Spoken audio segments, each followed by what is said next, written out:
Перспектива для деловых контактов по развитию транспортно-логистической инфраструктуры.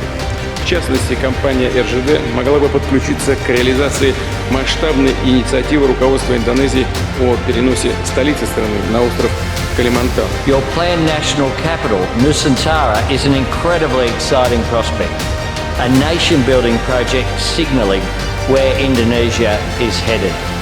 And I'm pleased to offer Australian technical expertise to help you plan a clean, green, high-tech city.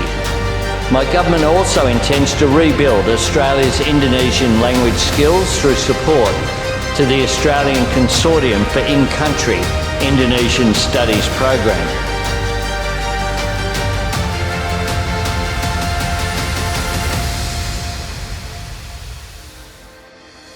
Dukungan dari berbagai kalangan pemimpin negara maupun pengusaha besar dunia terus mengalir untuk Indonesia dalam rangka memindahkan ibu kota negara ke Kalimantan Timur.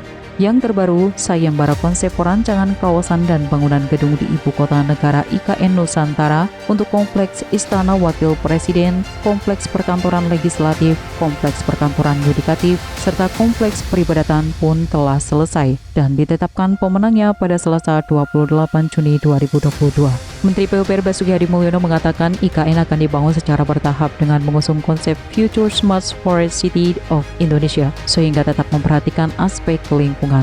Tahap awal tahun 2022 hingga 2024, pembangunan yang akan mulai dikerjakan diprioritaskan pada zona 1A1 dan 1A2 dari kawasan inti pusat pemerintahan KIPP IKN seluas 6.671 hektar. Presiden RI Joko Widodo sangat optimistis pembangunan infrastruktur di ibu kota negara IKN Nusantara dapat berjalan lancar dan sesuai rencana.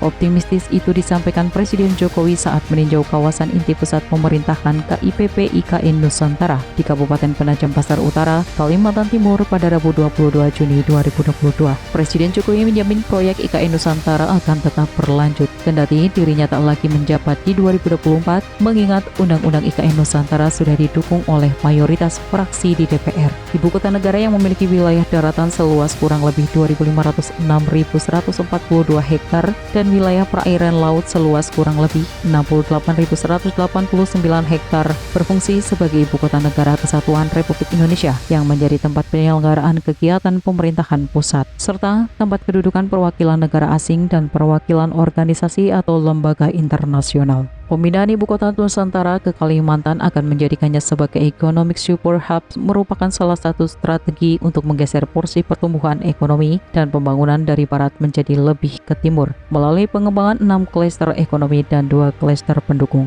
Ke-6 klaster ekonomi tersebut meliputi industri teknologi bersih, farmasi terintegrasi, industri pertanian berkelanjutan, ekowisata, bahan kimia dan produk kimia, serta energi rendah karbon. Sedangkan 2 klaster pendukung adalah pendidikan abad 21 serta smart city dan pusat industri 4.0. Dalam pembangunan IKN, Presiden Jokowi menargetkan komposisi alam nantinya sebesar 75 hingga 80% alias kota di dalam hutan atau forest city. Konsep forest city memerlukan setidaknya 65% tutupan hutan dari seluruh wilayah IKN yang dicapai dengan upaya rehabilitasi hutan dan lahan di wilayah IKN seluas 58.570 hektar. Untuk penyiapan air baku di IKN, pemerintah juga telah membangun bendungan Sepaku Semoy yang sekarang progresnya sudah mencapai 56% dan ditargetkan selesai awal 2023. Selain itu, untuk mendukung IKN, pemerintah juga akan membangun 4 ruas tol sebagai akses menuju IKN Nusantara dan rencana itu sudah tertuang dalam Peraturan Presiden Nomor 64 Tahun 2022.